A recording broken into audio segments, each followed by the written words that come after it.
NCP NCP তো নতুন দল, এদেরকে চিনে কিনা? তারা কিভাবে এলো, কোত্থেকে এলো, এর কোনো ব্যাখ্যা অর্থাৎ এর কোনো সাংবিধানিক কোনো ব্যাখ্যা আমাদের কাছে নেই।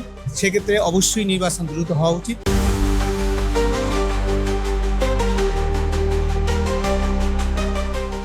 জাতীয় নাগরিক পার্টি এনসিপির মুখ্য সমন্বয়ক নাসিরউদ্দিন পাটোয়ারি বলেছেন, নির্বাচনের তারিখ ঘোষণা করা হয়েছে আগামী ফেব্রুয়ারিতে, তবে নির্বাচন হবে না। প্রিয় দর্শক, বাংলা নিউজ 24 এর ফেসবুক পেজের বিশেষ আয়োজন মত বিমতে আপনাদের স্বাগত জানাচ্ছি। আমি তুলনা আফরিন। দর্শক, নাসিরউদ্দিন পাটোয়ারির এমন মন্তব্যকে সাধারণ মানুষ কিভাবে দেখছেন, কি বলছেন, চলুন তাদের মুখ থেকেই জেনে আসি। নির্বাচন অবশ্যই দরকার, আর এদের যে দাবি সেটা হলো যে জন্য তারা আন্দোলন করলো, জীবন গেল, আহত হলো, সেটার বিচার না হয়ে, সংস্কার না হয়ে তারা নির্বাচন চাচ্ছে না। উভয় পক্ষেই যুক্তি আছে। হ্যাঁ, আবার আপনার গণতান্ত্রিক কোনো গভর্নমেন্ট না থাকলে দেশের অবস্থাও সুস্থ থাকে না বা হচ্ছে না। বর্তমানে দেশের যে পরিস্থিতি, আমার মনে হয় যে এই পরিস্থিতিতে নির্বাচন হলেও কি সুষ্ঠু নির্বাচন হবে কি না, এটা একটা বিষয়। আর দ্বিতীয়ত হচ্ছে যেভাবে দেশের পরিস্থিতি দাঁড়াইছে, আমার মনে হয় যে একটা গভর্নমেন্ট অবশ্যই দরকার, সেক্ষেত্রে নির্বাচন অবশ্যই দরকার আছে। নির্বাচন ছাড়া আসলে বাইরের দেশের সাথেও আমাদের যে কার্যক্রমগুলো এগুলো ঠিকভাবে হচ্ছে না। তো আমার মনে হয় যে নির্বাচনটা দরকার। এনসিপির বিষয়টা মানে ওনাদের বিষয় যত যাই হোক, আমার মনে হয় যে বাকি যে দলগুলো যদি সমন্বয় থাকে তার এই নির্বাচনটা দরকার, এবং ওনাদের আসলে ওনারা কি করতে যাচ্ছে সেটা তো ক্লিয়ার না, স্পষ্ট না।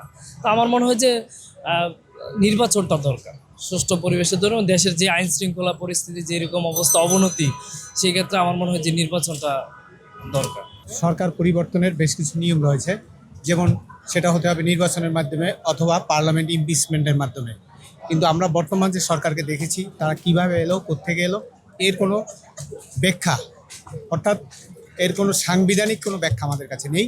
সেক্ষেত্রে অবশ্যই নির্বাচন দ্রুত হওয়া উচিত, এবং নির্বাচন হবার পরে যারা আসবেন তারা বাংলাদেশ এবং বাংলাদেশের মানুষের মন ও মানসিকতা বুঝে তারা যেভাবে গণতান্ত্রিক প্রক্রিয়া চাচ্ছে এবং যে গণতান্ত্রিক প্রক্রিয়া আমাদের দেশে হওয়া উচিত সেটা বিনিময় করবেন এবং সেটা নির্মাণ করবেন, এই আমাদের প্রত্যাশা। সুষ্ঠু নির্বাচন হয়ে সুন্দর পরিবেশে দেশ পরিচালনা যিনারা করবেন আমাদেরকে ভোট দিতে হবে, এবং ভোটের মাধ্যমে ওনাদেরকে তৈরি করতে হবে, এবং ওনারা দেশ গঠন করবেন, এবং ওনাদেরকে সাহায্য করাই আমাদের দরকার। আমরা সুষ্ঠু নির্বাচন চাচ্ছি 100%। এনসিপি তো নতুন দল, এদেরকে চিনে কিনা? এদেরকে চিনলো কেনা? এদেরকে হতে হলে পরে আরো 5 বছর, আরো 10 বছর, আরো কিছু আগাতে হবে। তাদেরকে আরো বিদেশে পাড়ি দিতে হবে, বিদেশের সাথে যোগাযোগ করতে হবে, বিদেশে যায় রাজনীতি শিখতে হবে, তারপরে তো রাজনীতি হবে। আর তো আসলো আর হয়ে গেল, এটা তো হইলো না। এত সহজ একটা কলেজের প্রফেসর এত সহজে হয় না। অনেক কিছু হওয়ার পর একটা কলেজের প্রফেসর হয়, তারপরে গিয়ে হয় প্রিন্সিপাল, তারপরে হয় আরো উপরে।